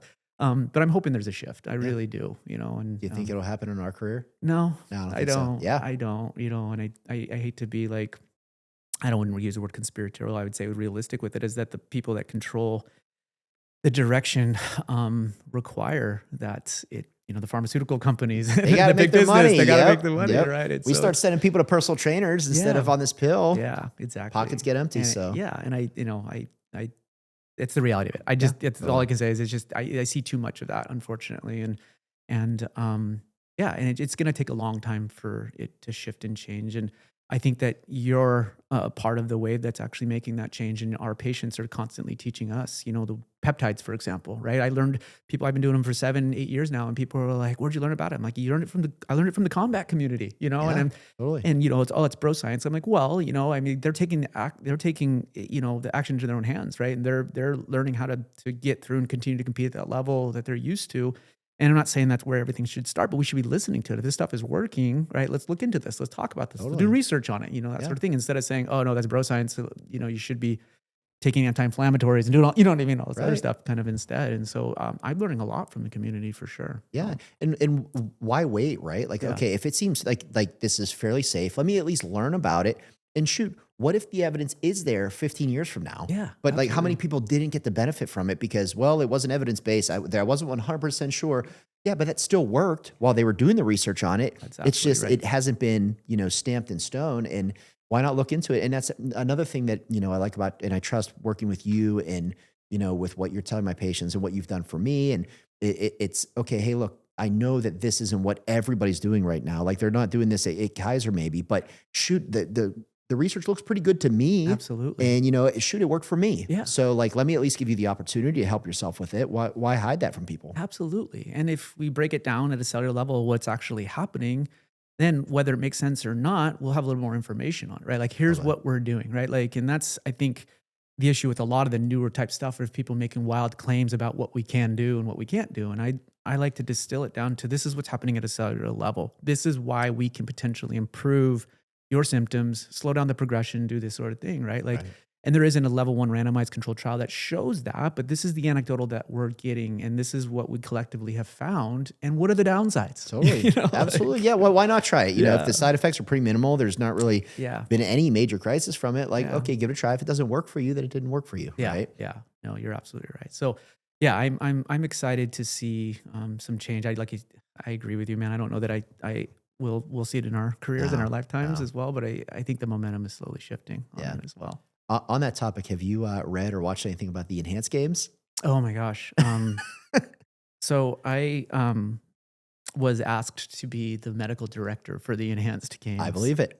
Yeah. To be involved. And I had to pause and that's fair. Because you would talk cutting edge. That's really pushing the boundary, right? Yeah, that might be. Hey, let me see you guys do the first season, and then call me after that. Exactly. But I was like, he has to have talked to someone about this. Yeah. No, I'm super curious. Like I'm absolutely curious, and is to see what how the direction it goes, and but to kind of attach my name to it and put my stamp on it right now, I think is a little early. Right. Because that's getting pushed quick, and there's a lot of money behind that. Absolutely. So probably better to sit back and watch out. Yeah, exactly. I because we don't know, right? And that's kind of the what you just said. Yeah, is being at the cutting edge and working with new technology, while at the same time, first do no harm, right? Like always, like and I'm not saying that they're doing harm, but that's the pause that I have to make is like, okay, let's see how this goes kind of first. And they're doing the performance research on a platform that, thousands of people are watching. Right. So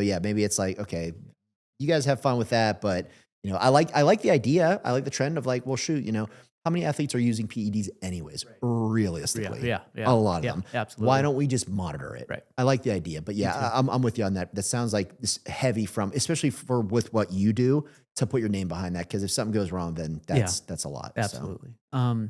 Well, speaking of that, what other tools are you seeing? So, I mean, obviously peptides are, everyone is on with those right now and definitely seeing improvements. What other, whether it be red light, whether it be sonic hole plunge, like any other like optimization tools, techniques, anything like that you're seeing in your world of the high level athletes? I'm trying to think of what is super exciting. I mean, even with where we're at, they have the NFL Combine athletes doing contrast therapy. I think like every Wednesday, and they have their protocol for like you're in the sauna for this long, cold plunge for this long. Red light therapy, I've heard and read a lot about with. I haven't tried that personally. I'm also not super big on recommending things that I'm like, hey, this doesn't work for me, right? I can say like, okay, you could try this. It supposedly does this, but I've tried it and I didn't feel a huge difference. The one thing that we're doing right now, which again, like Dan was all in for, was Shockwave. So that's been like a cool another tool. And that's another one. It's like, well, why not try it? Yeah. Right. Absolutely. And if it doesn't work, you don't have to do it. But I tell all my patients, I'm like, just try it. It's going to be a deeper way of getting in there and penetrating the system and trying to just more or less get your system to reset and send more cells in there to help fix it. If it doesn't work for you or if it's just uncomfortable, then we don't have to do it again, but it's worth a shot. So that's probably the one thing that we've been utilizing and we're utilizing a lot in our office now is shockwave therapy. And patients are responding. I've even done it on my knees.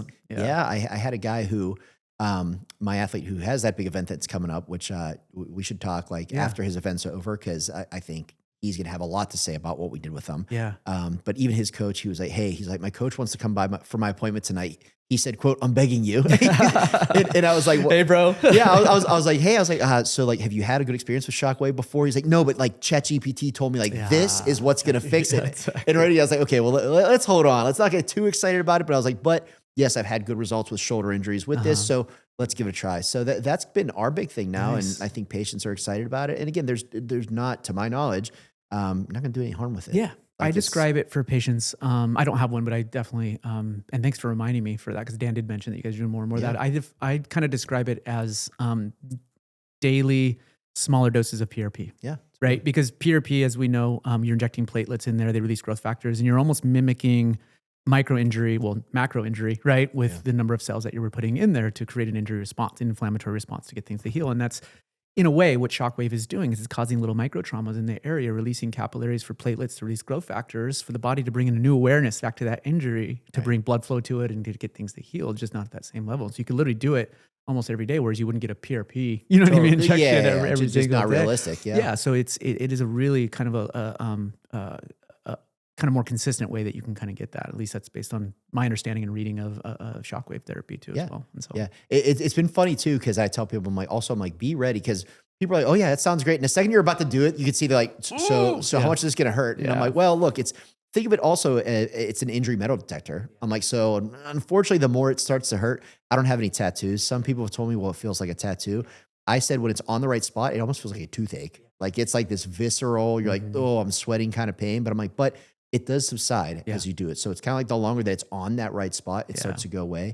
But one more tool in the toolbox. Why not use it? Yeah, I love it. I've been really liking deep tissue, high-powered laser, right? So for using frequency wavelengths to penetrate down into photobiomodulation, right, is to start turning over cells and creating angiogenesis, blood flow to the area using red light therapy. So I've been coupling that really pretty much any biologic patient, whether it be PRP or stem cells and kind of et cetera. We've been throwing red light on them. And then after typically a couple of weeks, we'll start the Shockwave, and I'd start getting them your ways to do Shockwave on that, making it part of the protocol. Hey, now you know where to find us. Yeah, so, exactly. Yeah, cool.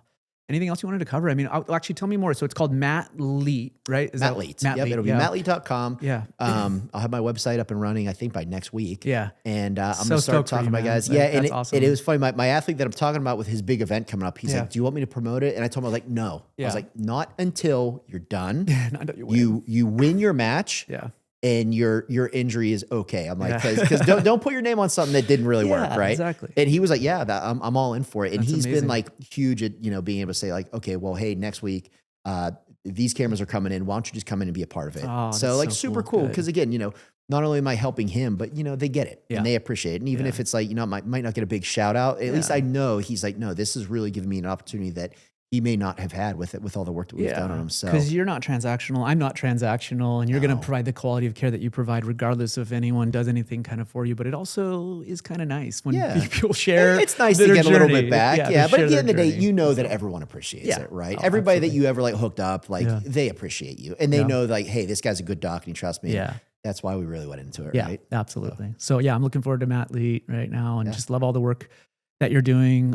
Is there anything else you wanted to cover? Anything you want to chat about? Appreciate you, man. And likewise. This has been awesome. And it's like you said, it's like a fun and a kind of business working way to catch up. It's like, so what have you been up to? Where's your concept? But I want to come by and see your new spot and when you're up and running, and we'll talk more of that. And I've been telling Dan too as well. And I know you guys made some changes since I last visited. Is that I need to make time to come over there as well. Yeah. And like I said, this was as much to highlight you and what you're doing out there.